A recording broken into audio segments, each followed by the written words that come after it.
Welcome in. It's the Arrowhead Addict podcast. Patrick Allen, along with Matt Verderame, who is live in Indianapolis at the NFL Combine. Welcome in, everybody. Verderame, how's it going over there? I know that Indiana is your favorite place. I might actually pass away before I get out of here. I have put my body through hell in the sake of getting news and getting stories and getting content and all the rest of it. And I am feeling it. That said, I'll probably be out again until about 4:00 in the morning tonight. So we're hanging in there. I heard your voice. You sound better than you did on Stacking the Box this week. Dude, I couldn't talk this morning. Yeah, I literally couldn't talk to him. My wife called me because Maisie is home, of course, with my wife, and Maisie has strep throat. And so I was trying to talk to Maisie and could not speak. Like, literally, I have to call them back later because it was a long one. It was a long one, but here we are. Obviously, we got a lot to get to today. A bit of an announcement most of you already know coming up in just a little bit. Got some business to get through. We got some Chiefs talk, and we're going to talk Chiefs memories. I thought this was a good show to look back at some things and talk memories. So start thinking out there. We want to hear from you all about your favorite memories or some of your favorite memories as a Chiefs fan. And we'll have a period coming up soon where we can talk about that as well. But first, we got to let you know that this podcast is brought to you by the Kansas City Beer Company. KC Beer Co. is the largest locally owned brewery in Kansas City, and they're the only brewery in KC to focus on German beer styles, actually brewing their beer according to the Bavarian beer purity law of 1516, using only 4 ingredients: malt, hops, water, yeast. You know it's absolutely delicious, and it's an award-winning brewery. They got a terrific lineup of brews, so no matter what kind of beer you're into, KC Beer Co. has a style for you. Look for the red KC Beer Co. cartons in your local store and support the Arrowhead Addict podcast by supporting KC Beer Co. Do us a favor and give at KC Beer Co. a shout out on Twitter. Let them know you heard about their beer on our podcast. Keep us in business and dare to beer different. Don't be a clown. Drink responsibly. 21 and over. A lot of people, unfortunately, in the NFL world, not drinking responsibly, as we've been seeing here at the Combine. So Verderame, what's going on out there, man? I mean,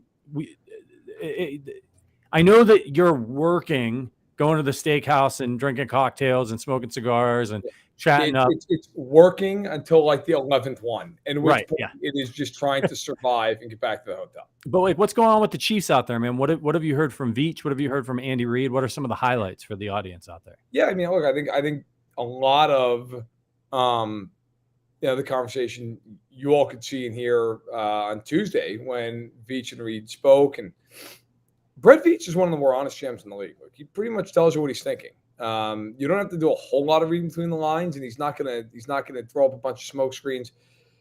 They made it pretty clear, like, they're interested in bringing Andrew Wiley back. They made it really clear that Orlando Brown is in their plans, and they want him back. And I think they're going to tag him, and then we'll see how it goes from there. Beyond that, I think it's a lot of it this week with the Chiefs is like, okay, what's going to happen with Chris Jones? You know, Veach talked about the fact they want to keep Chris Jones in Kansas City for many more years to come. What is that number going to look like? I've been doing some poking around on that. And I know Nate Taylor over at The Athletic, who does great work, said that, you know, it might be the second highest defensive tackle number in the league behind Aaron Donald. Talk to people in the know around here. It might be, you know, it might be a little bit of a battle to see, like, how close is that to Aaron Donald, who makes $31 million a year? I don't think he's getting Aaron Donald money, but is he at 25? Is he at 28? You know, so that I think is going to be kind of the battle back and forth between the two sides.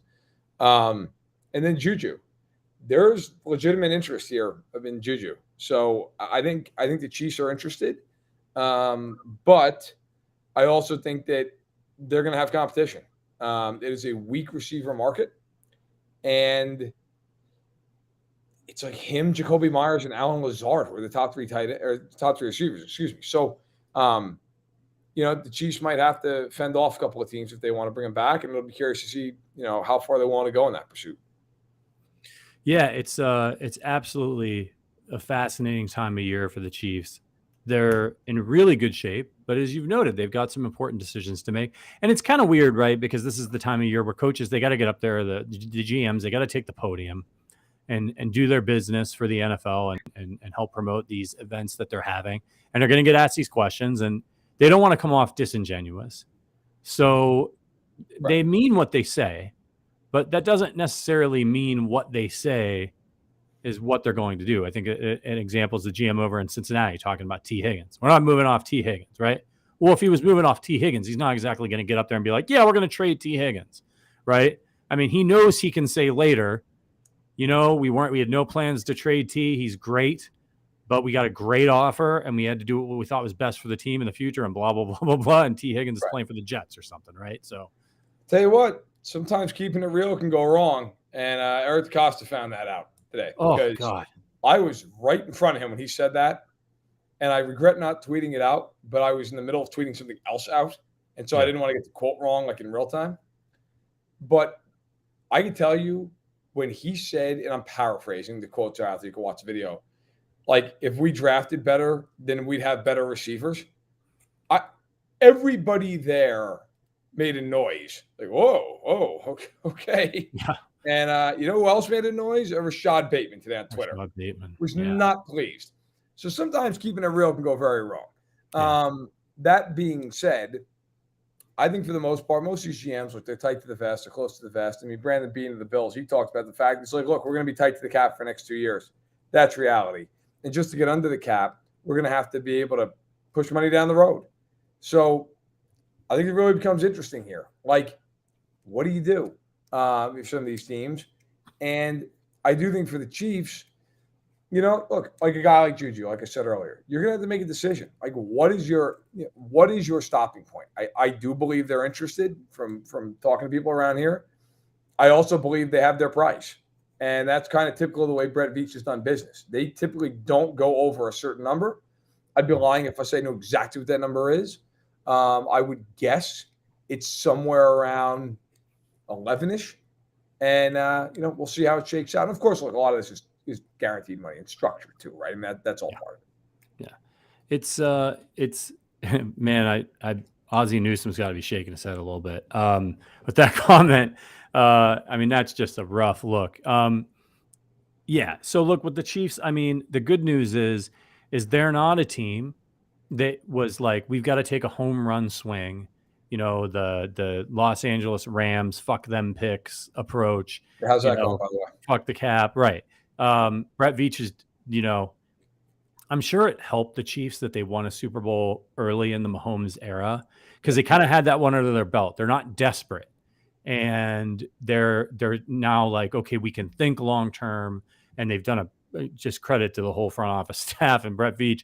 What a great job of thinking ahead. And then you see them win a Super Bowl with that team that they just had and setting the standard for this is how we want to win in the future, which is we're going to pay a few stars strategically, and then we're going to make sure we have cap flexibility to make the changes that we need to make.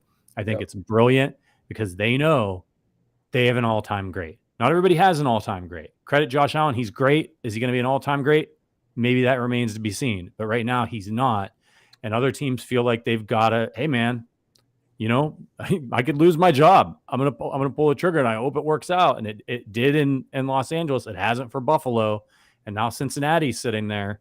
And what decision are they going to make? Their GM did not sound like he's a Brett Veach kind of guy, but that could all just be posturing. Yeah. Look, you know what? I think too, like guys are going to get cut. I mean, the Chargers have been pretty adamant all of a sudden now that it's not going to be Keenan Allen getting cut. Which okay, I got to tell you, if it's not him, it's probably going to be Khalil Mack. But okay, fair enough. I'll give you a guy to watch. Adam Thielen, the Vikings, who need to save some space and need to invest in their defense and have their number one guy, right? So. What about him? Yeah, he might be out there. So it's going to be interesting to see how this all shakes. I think one thing that's important to remember, and we do this every offseason, it's Chiefs don't sign somebody in the first 20 minutes free agency. It's okay. It's okay. They don't sign somebody for the first 2 days free agency. It's okay. This offseason for the Chiefs is about retaining the guys that they have right now long term. Jones, Snead, figuring out, Gay and Brown and Wiley, like, you just won the Super Bowl. That's way more important than going out and signing some, second string running back to, make sure that McKinnon and Pacheco, actually third string running back, it's okay. It's okay. Like, I think it's important to realize, like, keep this team together and then just build up through the draft. I mean, that's worked okay the last couple of years. Like, stick with that formula.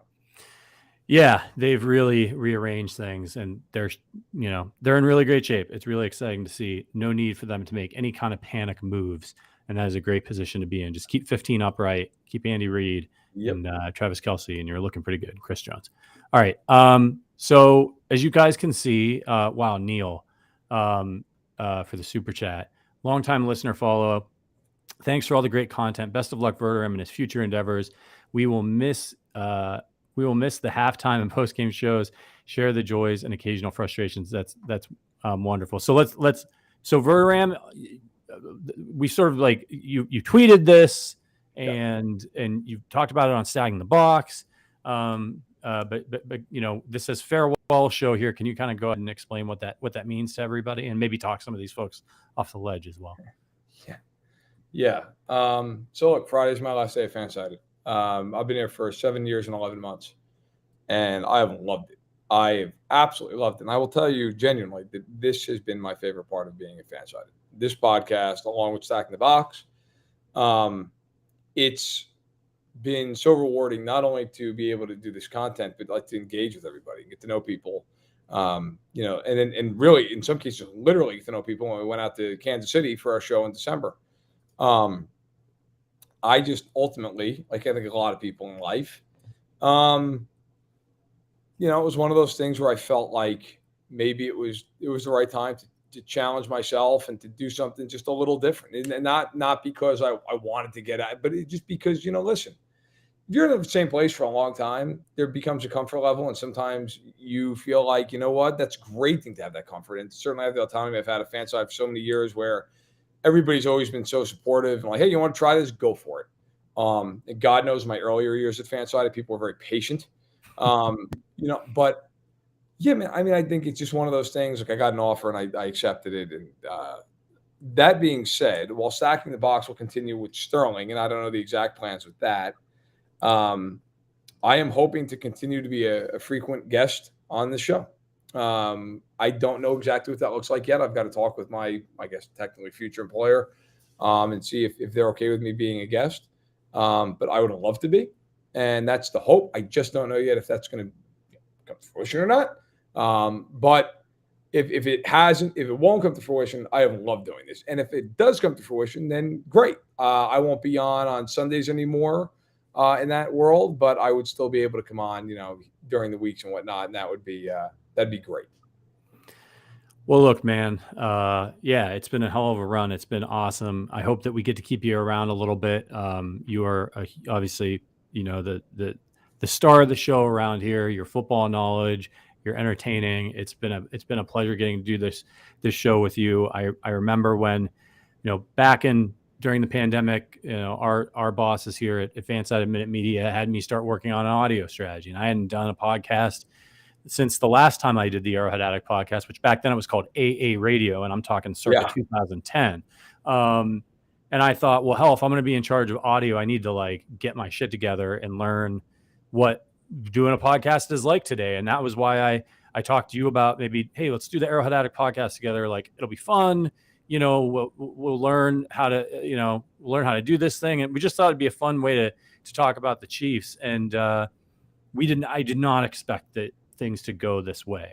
It went from being something that I was working on because I wanted to bone up on the podcast stuff to something that is just an absolute pleasure and treat to get to do. The community we've built, I never would have imagined in a million years we would have been this successful. You were a big part of that. And I thought it would be fun to look back at some stuff. And so I queued up a little clip from, so you and I started this podcast in September. Now, the podcast existed. There were some other folks that were working on it, but this iteration we started in September of 2020, I believe it was, or 2019, maybe 2019. Richard may have the date. I don't know, but it was 2020. It was right after they won Super Bowl. That's right, 2020. So I just wanted to, Richard, we've got a clip and we wanted to just listen to that and play it for you guys. Here are the very first moments of the first Arrowhead Addict podcast back when it was just me and Matt Verderame. What's up, Chiefs Kingdom? I am Patrick Allen, and welcome to the relaunch of the Arrowhead Addict podcast. I'm here with Matt Verderame. The Chiefs won. We're going to get to all that. Very, very exciting and frustrating game. But we just really want to start, since introductions seem to be in order here. Who the hell are we and what the hell are we doing here? Matt Verderame. So I have been with Fansided since 2015. I came over from SB Nation, where I was on Arrowhead Prod for a while, and then I ran Arrowhead Addict for about 2.5 years. And now I cover the NFL as a reporter and editor here at Fansided.com, cover the whole league. But I grew up a Chiefs fan, even though I grew up in New York. My old man kind of indoctrinated me when I was about 5, and it was all misery until last year. So that was nice. But I'm glad to be doing this and kind of, lean into really what got me into football in the first place, and that's Chiefs. So I'm excited to be on the podcast and looking forward to doing it. A very, who are we? What the hell are we doing here? We got the first. That was the first Verderame old man mention in the history of the show. Little did we know, eventually he would appear on the show. What do you think and feel looking back at that the first day in the beginning of the season? Pride. I mean, I'm proud, and listen, you were overly kind, but I mean, everybody here has had an equal role in doing this, and everybody's put in the time, everybody's put in the work, and everybody is their own unique voice, and that's what makes this podcast so much fun and makes it so interesting. And I'm reading the chat, which is really overly complimentary, but it's very nice. And look, the one thing I will say, because so many people have asked. It's been a lot of will you still do the Chiefs stuff? Will you still do Chiefs stuff? I don't want to step on any of our platforms' toes, so I'm not going to talk about where I'm going. But I will say, look, if you want Chiefs stuff, and I'm not trying to shill for myself, I'm just being honest. I am on Twitter more often than I should be, and you don't have to do it by any means, but there are people who super follow me. Some of you are in this chat right now, and that's a great way to speak, in a small group, kind of a one-on-one. And while it's not exclusively Chiefs, I think there's one Bills fan in there, and everybody else is a Chiefs fan. So that's a good way to talk Chiefs. Because my next job, no, it is not exclusively Chiefs. But again, I'm not trying to shill or hey, you should super follow me. But if you want to talk about the Chiefs, that's one of the ways we can do it. And also, like I said, hopefully I'll be a frequent guest here. And so I won't just be going the way of the dodo bird. But no, I mean, the clip it's fun. Listen, there's probably a lot of clips who went back and looked of things that were either fun or interesting or just flat out ridiculous. So it's been great, man. I mean, I was just talking to BJ Kisselover of KCSN, who I spent all the time with today on his show. And we were talking about all the different people we've had on this podcast, whether it was Chris Jones, just impromptu, or Brett Veach, or CEH, or Pringle, or Travis Kelce. I'm sure I'm forgetting some in there. We've had a lot of people, just Chiefs, and then of course it's been other people as well. But it's been a lot of fun. And no, it's not AA. It's just the end of Matt Verderame as an AA member, but AA is still going to be going as strong as ever. So don't worry about that. This brand is not going anywhere. However, I have to move on a little bit, but hopefully I'll be a frequent guest. Yeah, and I see some comments are hey, Fansided pay Matt more. We would love to keep Matt. We are so thrilled for Matt. As a head of content, I hired Matt, and he and I have become friends, and it's been a pleasure working with him. But this is a no-brainer. Sometimes there's a move that it just makes sense for your career. I think this is a no-brainer for Matt. I'm really excited for him to get to share with you whenever he's ready, where he's heading. And we've got lots, as you mentioned, we've got lots of friends in this industry, and in the Chiefs Kingdom in particular. And that's kind of how we want to play it. And keep bringing you back. You're still part of the AA crew, even if you're not on here. And yeah, you absolutely can, man. Of course. I was just asking in the chat because I always feel like I shouldn't say where I'm going because I feel like that's disrespectful to Fansided. But like everybody's asking, I'm going to Sports Illustrated. I'm going to be one of the national writers over at Sports Illustrated, working closely with Albert Breer and Connor Orr and Gilbert Manzano, who also Gilbert just got hired. And I'll be writing a lot as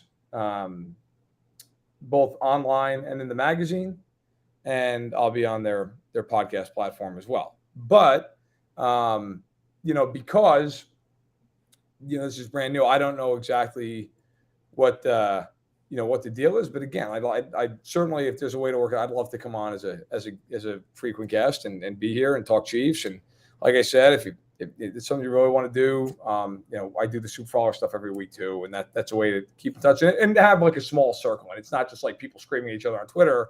It's a community of people that like we get to know each other, and it's a few bucks a month. If you don't want to do it, that's fine. I don't blame you. I wouldn't pay a few bucks to talk to me either. But I'm hoping to listen. First of all, I've seen people say my dad should take my spot. Totally agree. The man is ready and willing at a moment's notice. Keep Allen Verderame going strong. I'll tell you what, like my dad's excited for my move and my career and everything else. But I'll tell you, who's going to miss this podcast as much as anybody? My dad. And my dad, for the record, has already said to me, I just want you to know, I'm still going to listen to every one of those shows, even if you're not on it. I'm like, well, you should. You should. Yeah. Everybody should. It's a great show, and you're supporting the best people. And this is a phenomenal podcast. And just because one dope is leaving, it doesn't mean you shouldn't listen to the rest of the dopes. You should. You should. And you will, because it's a great podcast. Change is a part of life, but we're going to keep this baby going. So some surprises. We got somebody stopping by here, Richard. If you want to allow them in. It's Matt Connor. What's up, Matt? Hey, what's going on? Yo, dude, how are you doing? I'm good. My body's quitting on me from all the Bacardi, but otherwise I'm fine. How are you doing? Yeah, good. Hanging it. I'm assuming you're having as much St. Elmo's as possible. Had the shrimp cocktail yesterday. Yeah. Beautiful. So we wanted to have some of the crew stop by. Wish you well, man. So the theme here is we're looking back at some of our favorite Chiefs memories, Matt, and some of our favorite Arrowhead Addict, Verderame podcast memories. So I asked people to bring. So Matt Connor, what do you got for us, man? What's your favorite Chiefs memory, and what's your favorite podcast memory? Hey. I'll just say this. I mean, I know you just asked me for specific questions, but hey, look, Matt Verderame and I go way back to SB Nation days. Look, a bunch of us were in.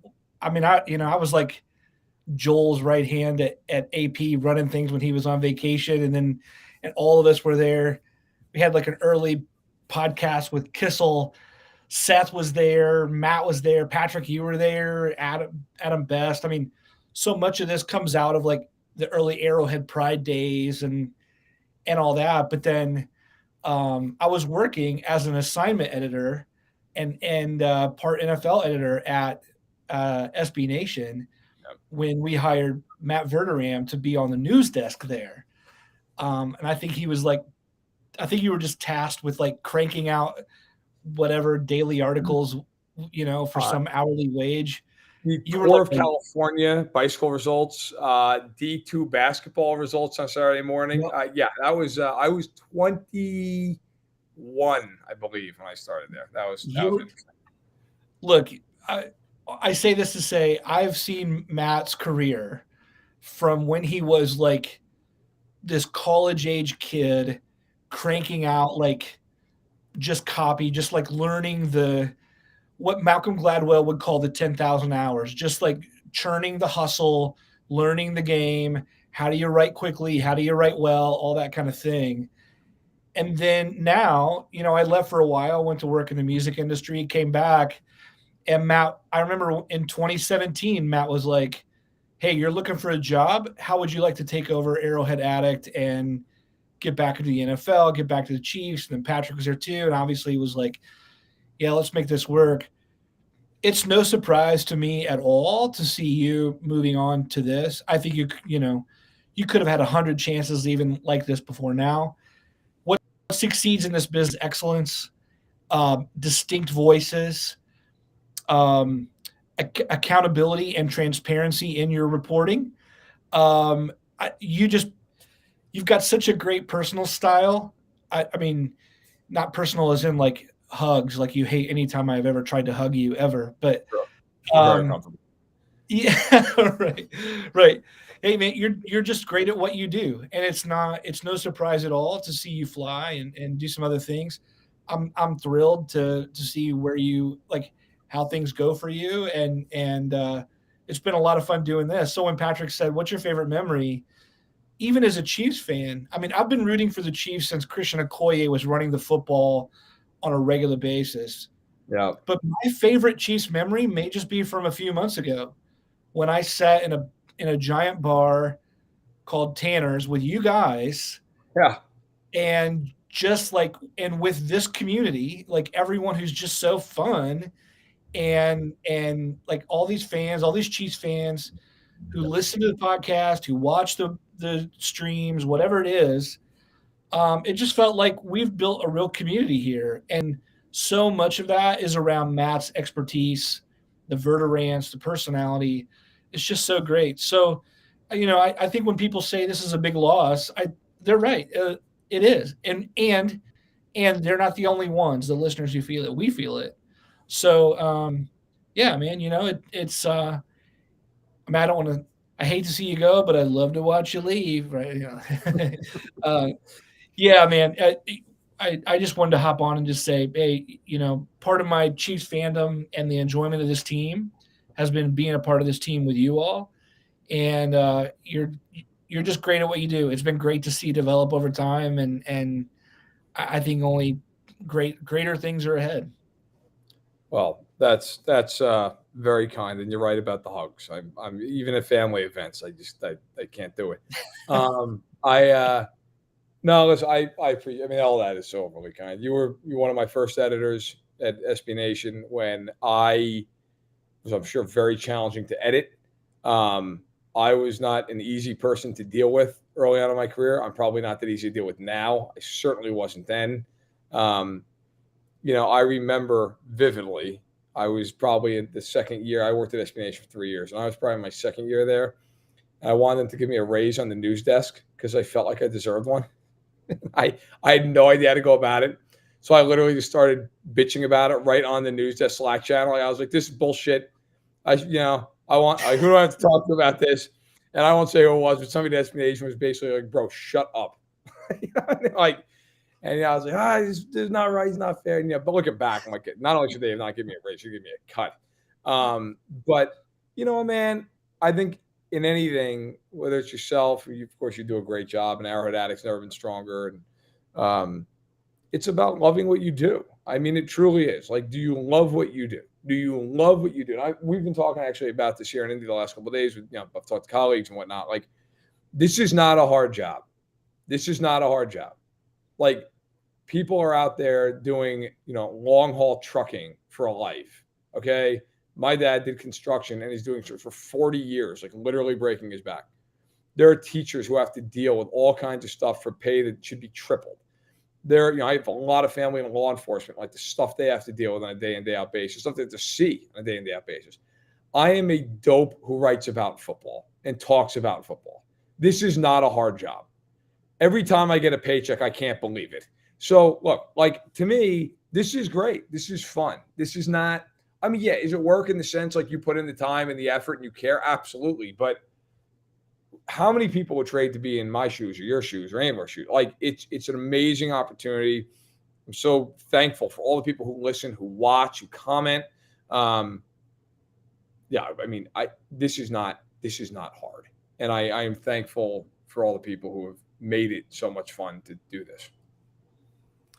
It's awesome, man. Matt Connor, we got to let you go. We got more guests coming. Oh, thank you for stopping by. Give Matt the send off. Of course, we know it's not goodbye. You have my phone number, Connie. You just text me. Yeah. Appreciate you dropping in, buddy. See you, brother. Yep. See ya. All right. There's somebody else here. Richard has alerted me. Someone else has entered the green room. So let's let him in here. Oh, where's the mustache? I was going to say you have a naked face. It's just like it's like a who baby. let the 12-year-old in here? Wow. Oh man, Verderame, I'm gonna miss you, and I gotta start this with a fun story. I was just starting off in radio. I didn't know hardly anyone. Right, I'm a new kid on the block, and I get a nice little tip. Someone says, "Have Verderame on the show," and I go, "All right, I'll have Matt Verderame on the show." I had him on. Yeah, you pretty much did before it even started. I have him on the show. I think things are going well. Having a lot of fun with him.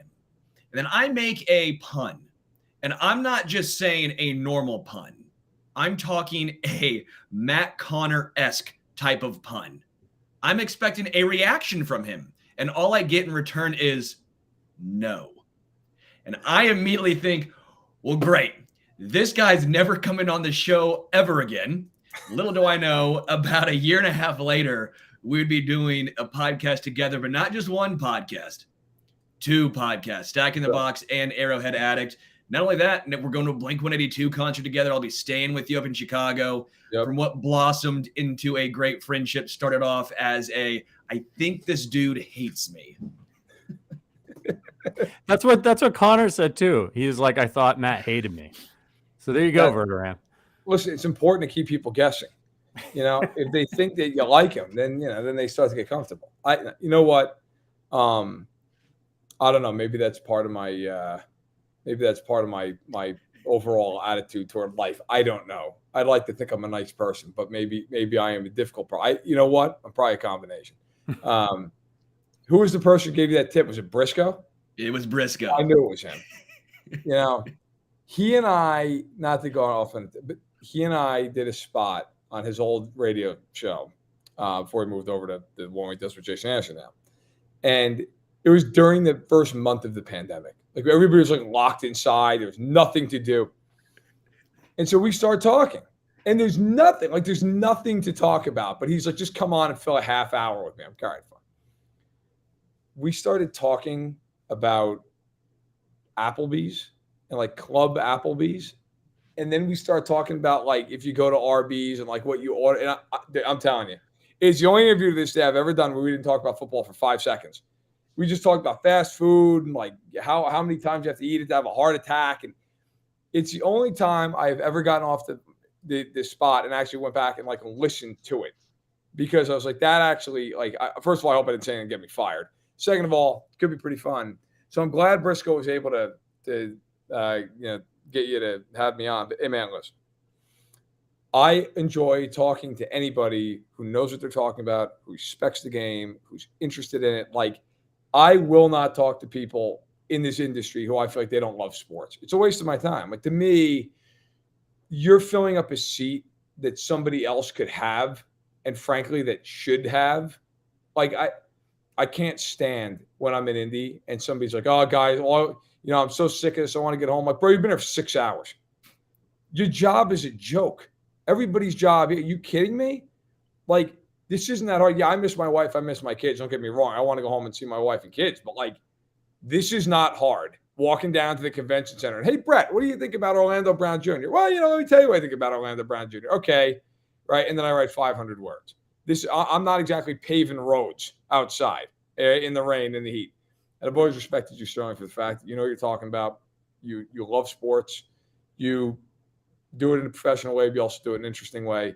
And not many people can do that. And you also can take a joke, because God knows I've said many of them toward you. And you've always taken them with grace and with class. So just like Matt Connor, I'm not going to let you guys act like you're never going to talk to me again. I'm going to see you in probably even before that. I'd probably be at the draft. And then you're staying over for the Blink-182 concert. And you have my number. You know where to find me. So, yeah. Also, I appreciate all you guys coming on. This is flattering, but it's been amazing working with all you guys. And yeah, even Stacking the Box here after Karma Band, who, by the way, I have seen that no good son of a bitch. He's been out and about in Chicago. I've run into him left and right, made a comment about my shoes this morning. And, listen, I'm going to find him tonight, and I'm going to buy him a drink, and then I'm going to disparage him for 20 minutes. But he's around. He's around. It's the ultimate power move. Buy him a drink and then kick his ass. That's a power move from talk a ton of crap about him to his coworkers. Yeah. Sterling, did you bring with you a favorite Arrowhead Addict podcast memory? Oh man, I would say just the Verderams. I think in general, one of my favorite moments has to be the last moment I had with Verderame on stacking the box. So, and the reason why is we get into all this stuff of we're talking, having a lot of fun. We're kind of saying our goodbyes. We're live time saying stacking the box is going to go on. Verderame in his older age now becoming soft. And he finishes it, though, by letting everyone know his thoughts on Aaron Rodgers. He finishes his nice little, just great speech with, but you know who I'm sick of? Aaron bleeping Rodgers. Who cares? He went 8-9. And I thought no better way for Verderame to end a show than by going off on a Verder rant. I thought that was just spectacular. Amazing. Absolutely amazing. Do you have a favorite Chiefs memory, Sterling? We got a few minutes left. Talk a little bit of Chiefs. Has there been a moment that stands out to you in your Chiefs fandom as we're having kind of a looking back episode today that whenever you think about it, you're like, that was tops for me. Yeah, for me, the first moment that really got me into the Chiefs was when I went to a game with my dad. It was extremely cold, which I feel like that's the majority of Chiefs games, but I was young. And we were walking down to our seats. And as we get down there, Dante Hall returns the kickoff for a touchdown. And me being, 9 years old, I think, okay, so this is football. This is what the Chiefs do. This happens every time Dante Hall touches the rock. I'm hooked. I'm in. I don't even know what happened in that game. I have no idea if the Chiefs won, but that one moment stood out and really got me into loving football, watching the Chiefs, loving Dante Hall. Actually, above my shoulder of a Dante Hall signed baseball. My mom met him, and she didn't have anything on her besides a baseball for some reason, which, of course, you carry around baseballs. And it's like the whole, you're not going to not get Randy Jackson's signature. You're not going to not get Dante Hall's signature. So he signed a baseball. That moment really stood out for me as being the one that got me into Kansas City Chiefs football. It's awesome, man. And we were just talking about with Matt Connor before you hopped on, like the community of Chiefs fans, of like particularly Chiefs media that has grown out of the early days. You were probably still in diapers, but back then when some of the rest of us were working for a living, in the early blogging days, and how many people now we all sort of know each other and get along. And just a quick story. I was with one of our colleagues here at Fansided. We were having an end of the meeting sort of thing. We were talking about our favorite jerseys, and he sent us all a video of him when he was like 13 getting a Spurs jersey, his first jersey. And I was like, it was just so cool to see people who, we were all kids at one point. Sterling still was a kid, and getting really interested in sports, and then being able to turn that into a career, and to join the business, and to be, maybe we all can't be out there catching passes from Patrick Mahomes, unfortunately, but we get to work in the industry and engage in our passion in a way that maybe other fans don't get to, and it's just really cool to see how it's all come together. And so when you hear stories like that, you think, boy, how many kids out there right now we're watching that Super Bowl, and we're watching Patrick Mahomes gut out through that ankle injury and go on that run. And now, maybe they'll be our colleagues in 15 years. It's really a special thing that we do here. And as Verderame said, it's not hard. It can be hard work, but it's not hard in that way. Yeah. It's one of those situations where, for me, I grew up loving the NBA. I thought, oh yeah, I'm going pro. No chance I don't go pro. And then I realized I'm 5'10". Yeah, I'm not going pro. I ain't getting up there. So what did I do? I worked hard. I've been around sports my whole life. Ended up working for the 76ers for 3 years. Wanted to come back. Always been a massive Chiefs fan, and Royals, but just Chiefs in general. And so for me, this is just a dream come true, because you would wake up every morning as a kid, turn on the TV, watch SportsCenter. Then you would not just do that. I would read the paper. You know me. I'm 28 going on 82. I read the physical. Come on. I would read the physical newspaper every day, just front to back, always a sports page. And that really got me into loving sports. I mean, there's been a plethora of incredible writers right here in Kansas City. And that was the big thing, was the Kansas City Star. That was massive for me growing up. Yeah, same. Sterling, we gotta keep this train moving, man. Thank you so much for hopping on, talking Chiefs with us, talking Verderame with us, and we'll be seeing you. We'll be seeing you soon.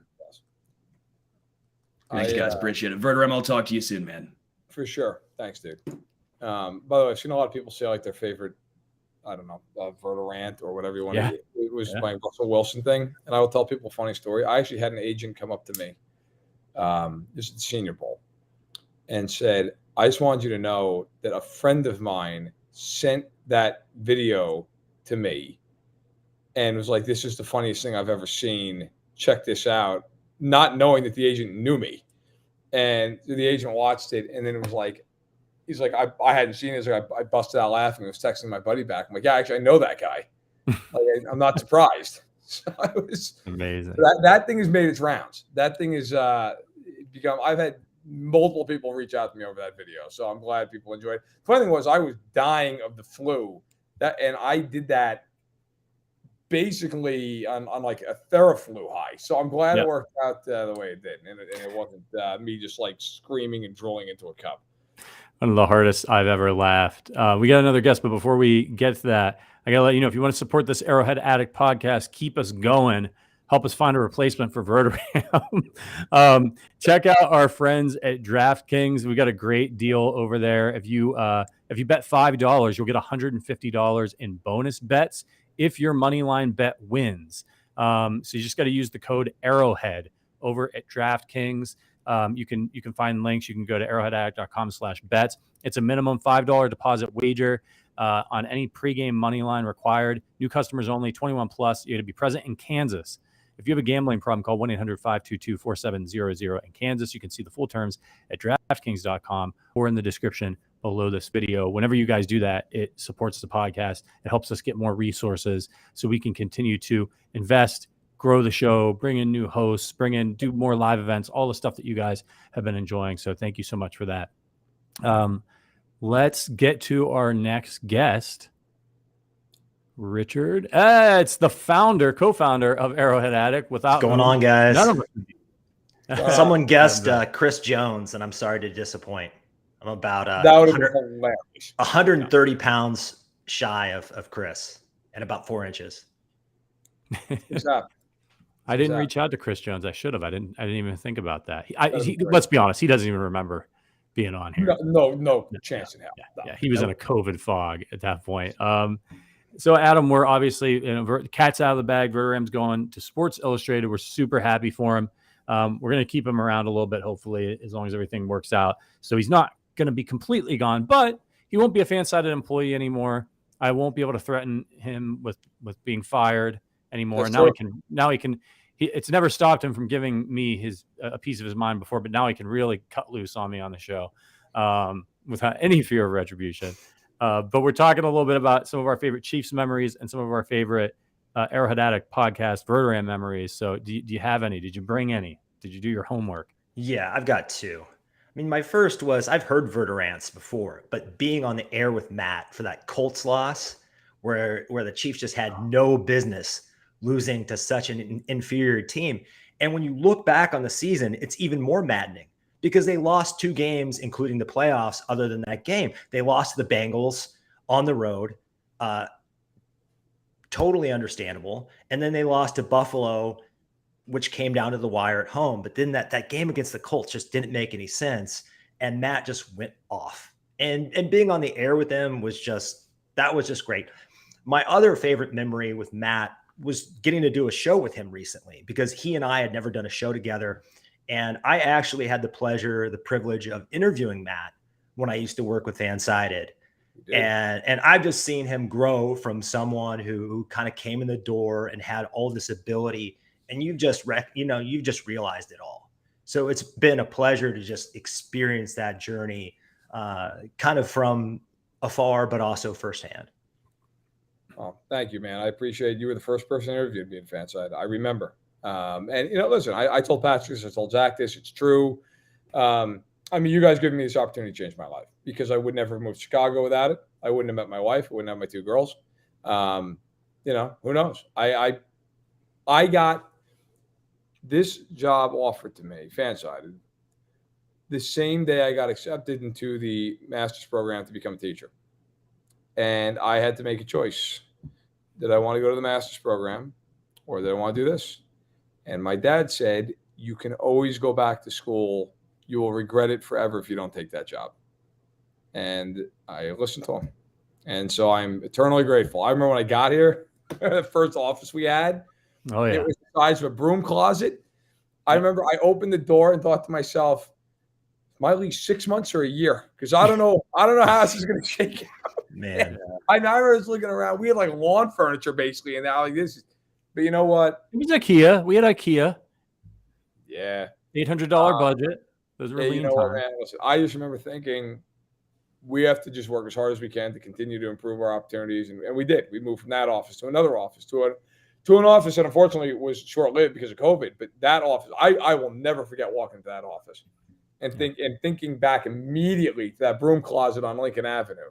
Yep. And thinking like I can't, like I'm a very small part of it, but I'm so proud that like we've gotten to this point because it was, I mean, that office is beautiful. I remember we had like a food station. Yeah. I remember I was like, I was basically going diabetic because I kept stopping buying getting Reese's Pieces and Skittles and whatever the hell else. But yeah, the Lucky Charms, the cereal. Oh my God, it was unbelievable. We had a podcast studio, we had phone booths. I mean, it was to think about, in a lifetime, if you're lucky enough, 5-6 years is not a long time, especially in a company's time frame. Like it's just not. It's a blip, especially when you're starting up. To get to that point, to be on the top level of a building in downtown Chicago that was that beautiful. I mean, that was awesome. And I'm forever grateful for the job and forever grateful for the opportunity. And I hope I was able to repay it back with the work I did over the years. Man, the door might have been open for you, but you ran through it. So. Yeah, I see a lot of people rightfully saying the fan side had saved the children from me being a teacher. I was thinking about that. My God, That's right. As somebody who has a hell of a lot of respect for you, but also knew you at that time in your life. Not saying I was far from perfect as well, but to imagine you walking into a classroom back then. I don't know, man. I don't know. You might be in prison. Right. I was going to be a high school history teacher, and I wanted to coach. Because I got a minor in coaching in college. So I was like, if I don't do this, I love history. So I want to teach U.S. history. And I'm like, I'll do that. And my whole thing was like, look, I'll get tenure and then I'll get a pension and I'll just coach. And like, that'll kind of be fun. And then, I can work with, high schools. I could never work with like grade school because I always figured like, I don't have the patience. I do not. And now that I'm a parent of 2 children, I do not have the patience. Like 2 test me. Like I can't even imagine 25. The high school kid, I always thought to myself, which is wrong because I couldn't do that. Now I always figured I could be, hey, Johnny, shut up, sit down, shut up. We're talking about, the Constitution or whatever. It's probably a very good thing I didn't become a teacher. It's probably a very, very good thing I didn't get involved. So good. Thank God for the kids that I stayed far away from school. Because I think I probably would have ended up just screaming at a bunch of children. So not great. Yeah, you can't wear shorts to school either. It's a shame. You can go down there to Mobile and put on a polo and shorts and do your thing. That's right. That's right. Yeah, no, me as a teacher. Listen, I'll tell you right now, my life path would have been doing this, being a high school history teacher, or probably being a police officer. It would have been one of those 3 things just based on people I knew and everything else. And again, probably best I do this. I would have absolutely been the cop who pulled somebody over for going like 48 to 45 because the Chiefs lost and I was having a bad day.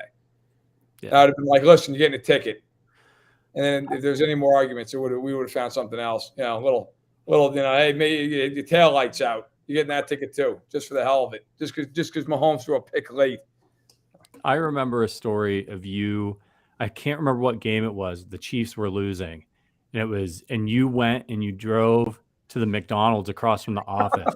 And you were sitting in the parking lot, and I think you were listening to the game, and you were eating a McFlurry. Do you remember that? Yes. That was 2016. It was that crazy Sunday night game against Denver where they won because Santos at the time was the kicker, and he hit the upright and it banked in. Up in Mile High. and I couldn't take Phillip Gaines anymore. I just couldn't take it anymore. I saw all I could handle. And at that point, being that 8 was a little bit different than it is now with Alex Smith and Patrick Mahomes. So I just couldn't. He got burnt for like the 5th time in the game. I said, yeah, hell with this. I'm done. I'm taking a night. Like I'm gonna drive around. I wasn't actively trying to go to McDonald's, but what happened was I was driving and I was a little low on gas. And I'm like, all right, I'm gonna have to get gas. And then I saw McDonald's. I'm like, you know what? Maybe I'll go there. And I checked my phone just to see if the Chiefs had any shot of coming back, and they were in like the red zone. So I was all right. Now I got to pull over. So I just pulled into the McDonald's, and I listened on my phone on the radio. I got a little NFL app, whatever. They tied the game, and it was going overtime, and there was a break in the action. I was like, now I'm nervous. So I got like a McFlurry, like an idiot, and I sat in the parking lot, and then I don't know how I did. I guess through the app, I got the game on my phone to watch it. I'm watching the whole overtime. And the kick went up, and it's drifting toward the upright. And then my dad called me, and the video cut out. And I was like, "What the hell?" So I'm like, "What? And he's like, "What do you mean? What? They won? Like they won it, hit the upright, and went." So I was like, "Yeah." That was my name. I went back. My wife. I didn't have any kids at the time. My wife was sitting there waiting for me. She's like, "You're an idiot. You really are an idiot. Like you got all bent out of shape. They still won the game. Like you should have just sat there." I'm like, yeah, you're right. You're right. So, but yes, that is a true story. That is a sad, but a true story. It's a classic. There are so many more. Adam, as the co-founder of Arrowhead Addict, I mean, the original, like you guys did AA radio, I think even before me. It existed in some form because the logo existed. And then I picked it up and I did a few episodes of AA. And actually, one of the things that caused me to start this podcast back up is I was going through an old computer and I found an old clip of me doing like a 5-minute AA radio recap of a Chiefs game. And the Chiefs had won. And I'm talking about like Matt Castle was sensational. And like, oh God. And I was like, that sounded pretty good. Maybe I should get into this again. So what is it like for you looking back on, early days back when you started the site in 2007 and Harm, as you called him, Harm Edwards, was the coach. And like, I mean, what's it like looking back and seeing now, like kind of what the site has become, what fan site has become, what this podcast has become? Yeah, it's been a long journey. I mean, 15 years is a lifetime. I've changed, fan site has changed, Arrowhead Addict has changed, but really seeing it become what it has and seeing you guys all grow up, the site grow, and also the Chiefs become what they have. I mean, back then we just dreamed of, I want to see a Super Bowl before I die. Yeah. I want my dad to see another Super Bowl before he dies. And I want to experience that with my brother. That's kind of where this started. And I really like that everybody at the site is close and there's this camaraderie because it really started out of my brother and I having this shared passion for the Chiefs and all those, similar to Matt, my whole life, my dad has just gone off on the phone to me about the Chiefs. We've just I don't know how many hours we've spent having the same conversations about the same team. I mean, if we counted them, it would probably be humiliating for me because it's just too much, but that's been the story of my life. And for this to be part of my life's work and to see so many people build it up beyond wherever I thought was possible has been super special. It's awesome, man. Adam, we got to let you go. We got to keep this train rolling. Thank you for what's that? No, just a couple more things. But appreciate you coming on and wishing Verderame well. Thanks for starting the website and giving us all jobs and all that.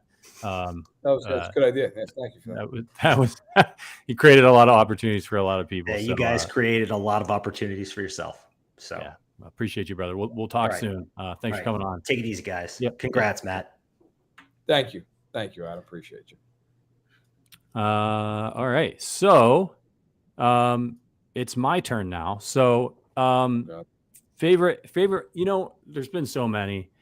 And for people who maybe came on, like the podcast really blew up when we got onto YouTube. And that was and shout out to Hunter and our video team. They were the ones who were like, hey, let's get this thing on YouTube. But Matt and I did this for for a whole year, basically September to August. That first year was just us behind the microphones. And, we didn't know, like, not very many people listened to the show, and it took a while for it to gain momentum. And I remember when we got 1,000 downloads in a week, and we were like, holy shit, like this is the thing, this thing's taking off. And we couldn't see any of you. And it was the only interaction that we had with the audience was when we would get a review on Apple Podcasts. And that's why we always joke about Clint and how important our guy Clint, our PR manager, was to the early success of the show, because Clint was one of the first listeners to take the leap when we were begging for people to leave reviews for us, leave us a 5-star review, leave us a written review. And he took the leap. And not only did he take the leap, he kept coming back and updating his review and it helped us attract other people to do the same. And we really just didn't know how many of you were out there. And then, some more reviews started coming in, and it wasn't until we got into YouTube that things really took off. But I'll always remember one of my favorite moments, and it's kind of weird to talk about it now, but it was after the Super Bowl, after they lost the Super Bowl. And, I know everybody was going through a tough time. That was a tough time with COVID and the lockdowns, and people were losing their jobs, and there was a lot of fear and fighting on social media, and it was isolating, and you didn't know what to think or who to believe. And, but we had this podcast that we were doing. And again, there was no video at that point. And my wife and I, we were living in Wisconsin. So we were selling our condo, and it was very cold up there. It was very isolated, which made it even worse. It's a small town. And then the Chiefs were in that Super Bowl, and it was a bright spot for me during all that we were doing this podcast. I really enjoyed it. And you and I saw each other, of course, because we would turn on the Zoom, but we weren't filming it. Right. And so after that Super Bowl when they lost, it was just such a miserable feeling. I know you all know this. Chiefs got hammered. And the last thing that either one of us wanted to do, I think, Matt, was get on and do a fucking podcast about it and talk about it. We just wanted to keep drinking ourselves stupid and go to bed. And we were about to go on, and we chatted about the game for a second. And I said, and remember, it wasn't live. We uploaded it. I edited it and we uploaded it back then. And I remember I said to you, hey, let's try to, I was like, we both feel shitty. And I was like, I don't know how many people listen to this show, but I bet they also feel really horrible, about this. It just hurts. We live and die with this team. We really care about them. And I said, let's try to take a different approach and kind of make everybody feel a little bit better. We'll talk about the game, but we'll try to make everybody feel better. And we did an episode, and I think it's one of my favorite episodes that we've ever done to this day. And after we recorded it, I started getting DMs from people on Twitter. And not a ton, but it was the first time where people reached out beyond a review on Apple. And they were like, hey, I just wanted to let you know that your episode after the Super Bowl really helped me because I was feeling really down, and it really helped me feel better. And the approach that you guys took. And I thought, man, what we're doing here, we're just, we're talking about the Chiefs, but people are going through a rough time. And I think that was really the first time I realized that what we were doing here that's where it really started to become special to me. And to see the results of that. And then we started hearing more and more from people as time has gone on. So yeah, that's one of my favorite memories. I'm sure you remember that night and that podcast as well. I do remember. I recorded from my parents' house. I was in New York. I think that's probably my favorite thing about doing this podcast and about covering sports in general, because, we live in a really interesting time in history. We live in a time where I think maybe people of a certain age here even would agree, or maybe they wouldn't. But I feel like we live in a time very similar to the late 60s and early 70s, when there's a lot of division in the country. And of course, back then it was mostly about, Vietnam, you should be in it, you did not be in it, so on and so forth. And right now it's more down party lines, which of course also factor into Vietnam. But what I'm saying is, it's so hard for everybody to like just be civil with each other and agree on anything. It's impossible. Like we're all living on like different sets of facts. It feels like these days. Doing this podcast, everybody puts all that shit aside. Like it doesn't matter. It doesn't matter if you're conservative or liberal, if you're white, if you're black, if you're Catholic, if you're Jewish, none of it matters. If you're American, if you're from another country, like nobody cares.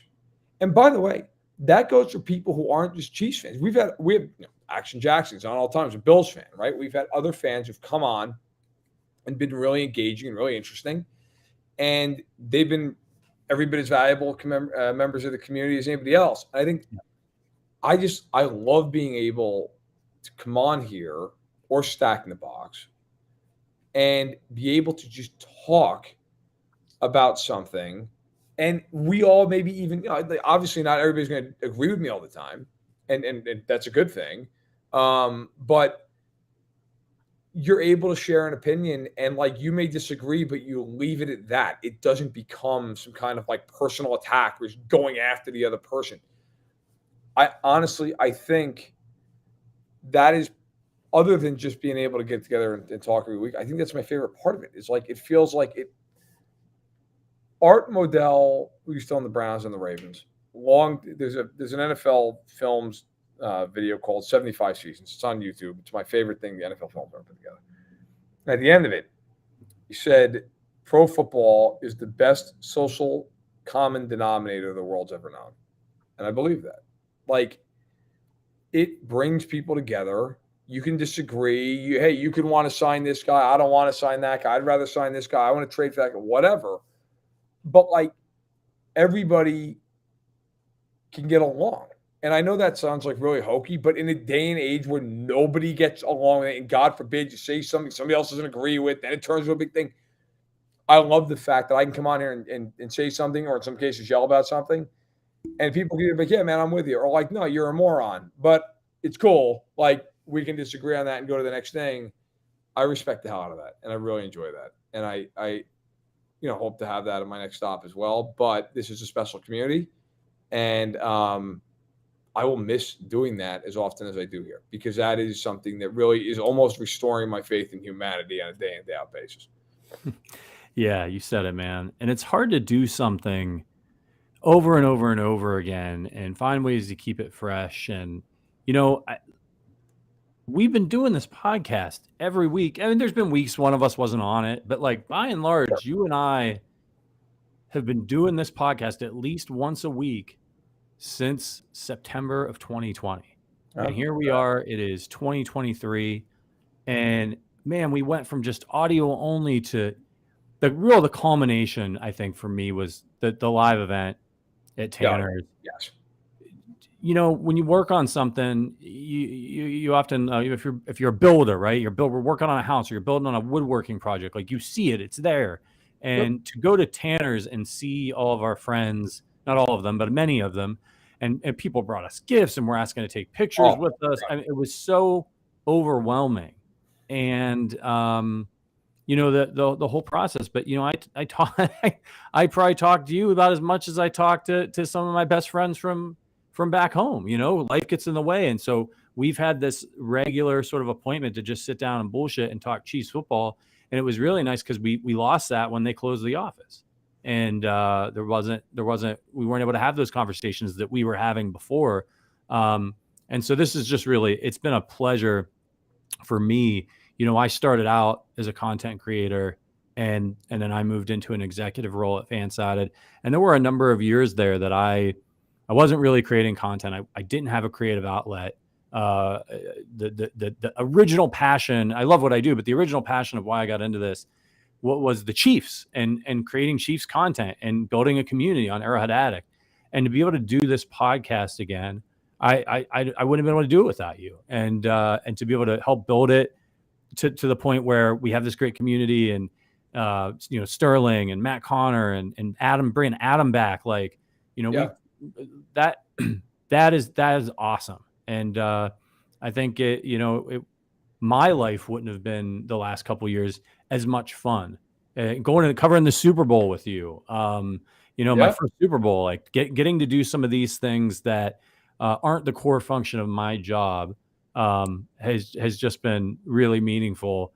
And I know it's going to continue on. And then just getting to root you on, man. Like, obviously, I'm somebody who's believed in your talent for a long time. And whether it was, you know, bringing you in to write for us or encouraging you to make ridiculous videos in the office and to telling you to show Carm how to make faster videos and, you know, all that stuff like back in the day. And then to this podcast, I'm just so happy for you that you've gotten this really cool opportunity. You know, as I said earlier, before you announced who it was, it's Sports Illustrated. We used to work with Sports Illustrated. We used to be owned by Sports Illustrated. And we know a lot of people over there. It's just awesome. It's an awesome opportunity for you. And the thing about Fansided, Adam and Zach feel this way, and I do as well. I've been here long enough to see people come and go, is we want the Fansiders that come through here to succeed, either here or elsewhere. And we've got people at NBC and CBS, and we've got people who have wrote Fansided who are working for teams and analytics departments. It's so awesome. And it just started because two brothers wanted to be a little bit closer and share their passion for something. And so I'm just thrilled for you. I hope we can get you back someday, steal you back from those guys. But even if we can't, I know it's a lifelong friendship that we've built, and to see the impact that it's had on your life and your family. You know, I remember you coming back into the office and saying, I met this girl and she was incredible, you know, and then, you know, I'm getting married and I'm having a baby, and I like bringing Maisie into the office, and, you know, and then the podcast. Yeah. And then the podcast, and watching her march in when we do the show. You know, the podcast is going to go on. We're going to continue to thrive. We're going to keep you around if we can. But it won't ever be exactly the same as it's been from the beginning up to this point. And that is both awesome and a little bit heartbreaking. So I just wanted to say how much I appreciated working with you as a colleague. I was your boss for many years, but I just have a lot of admiration and respect for you. And, you know, yeah, I want to say thank you to you for what you've given me back working on this podcast over these last few years. Well, listen, man, that's very nice and very kind. And you know, you're right. I mean, it's been a lot of lifelong friends with yourself, and, you know, people like Josh Hill, people who listen to Stag the Box in the beginning will know who Josh is and his work behind the scenes, and guys like Carm, who I see and bust his chops on a daily basis down here in Indianapolis.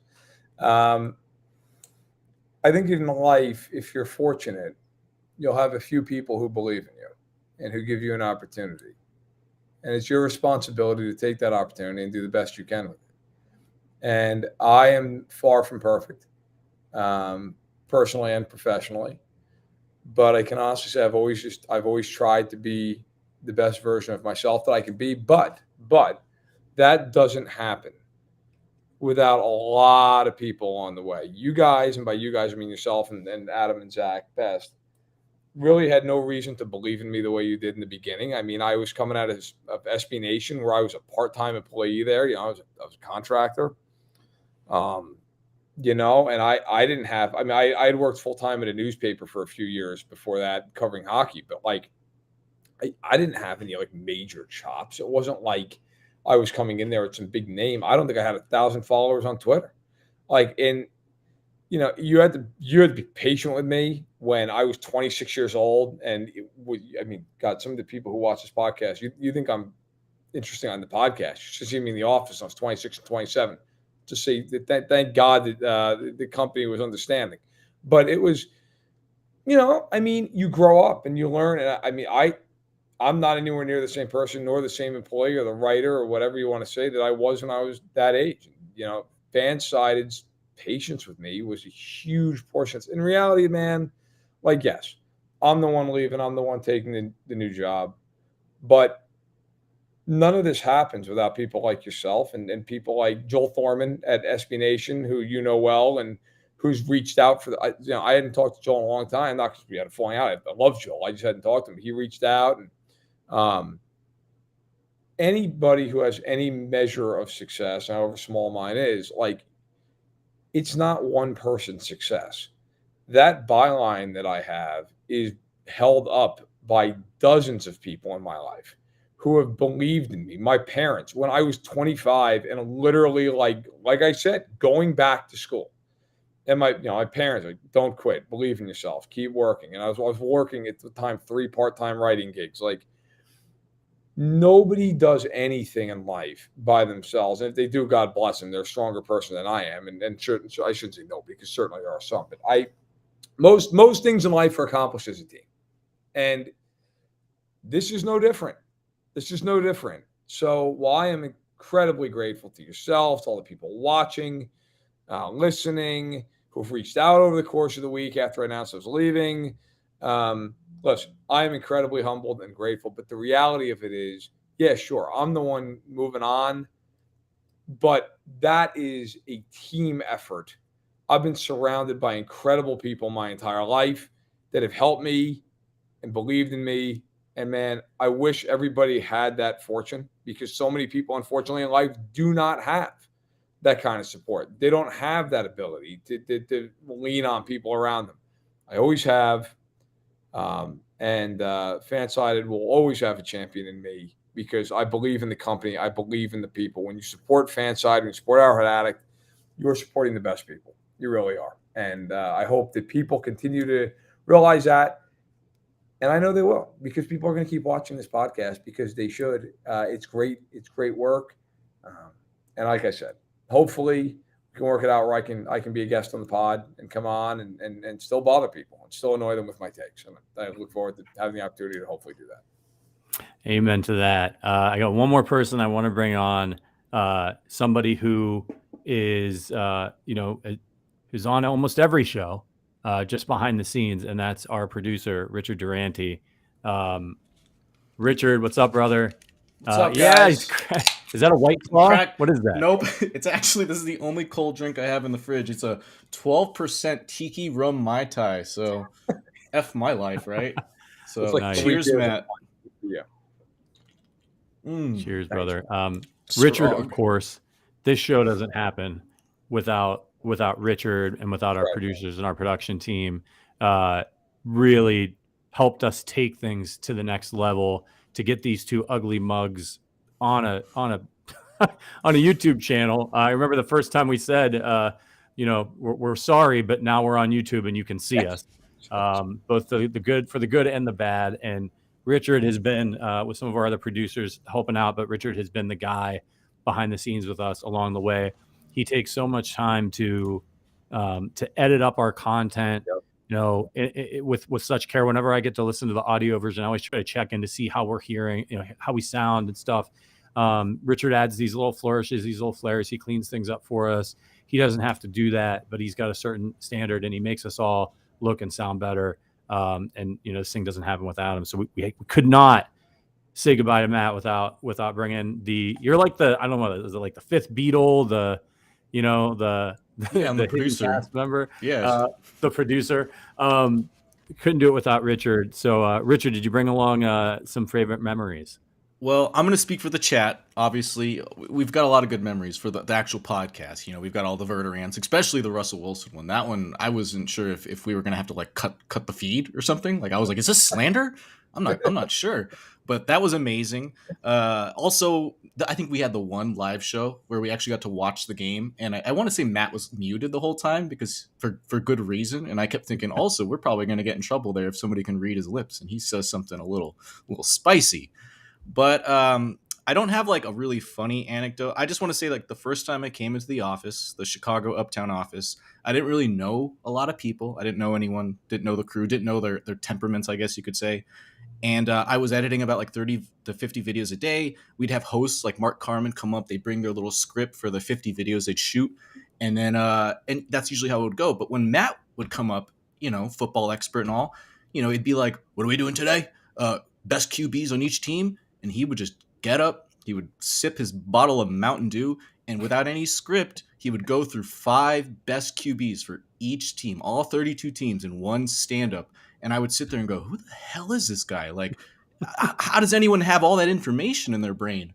And I just was like, I guess that's just who this guy is. He's just a human, just a Wikipedia for football. So it was always impressive to watch him flourish and show off his skills. And to this day, Matt's a football expert. He's a football god in my book.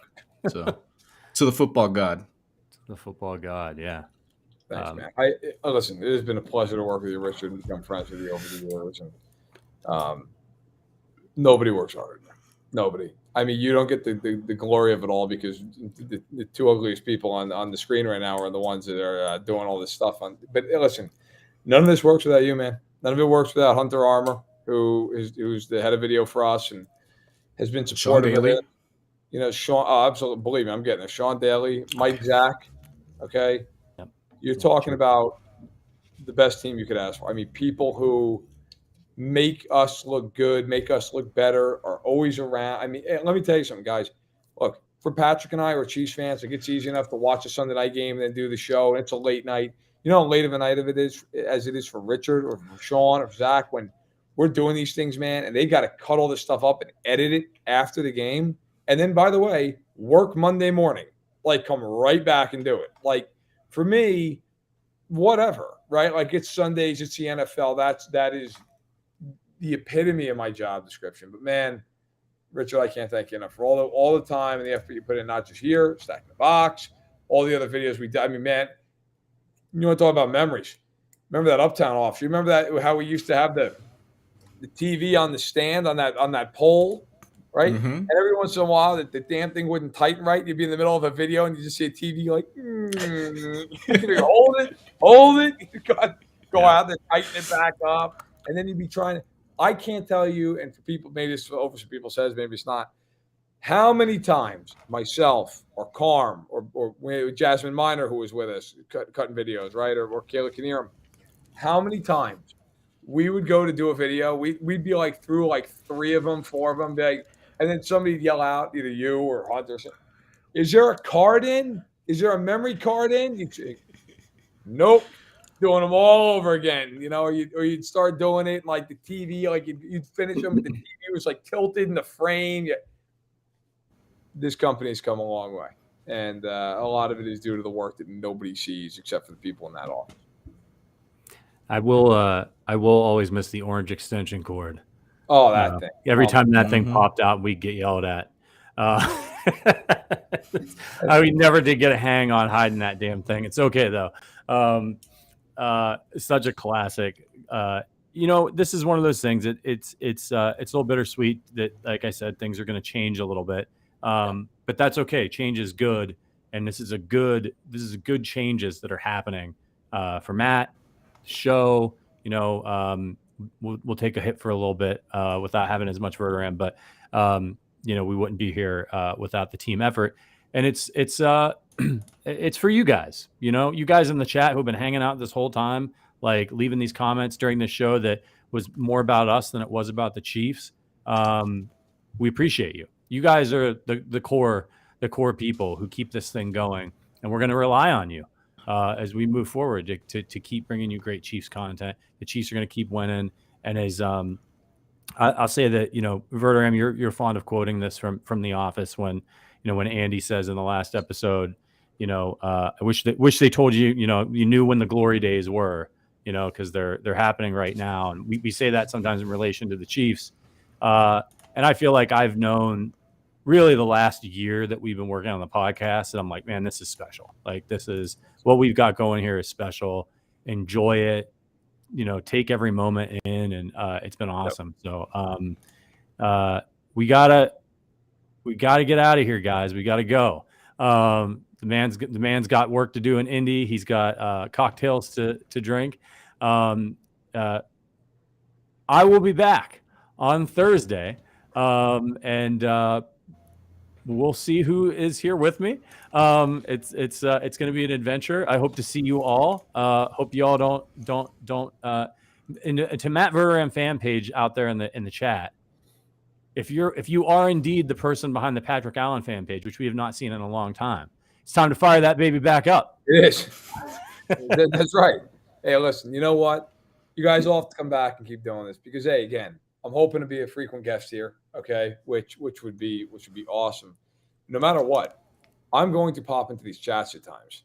I'm going to pop into the chat as a viewer, and I am going to absolutely slander whoever is hosting these podcasts. So you can't go away. You can't. This podcast is a lot bigger than a dope with a New York accent. So stick around.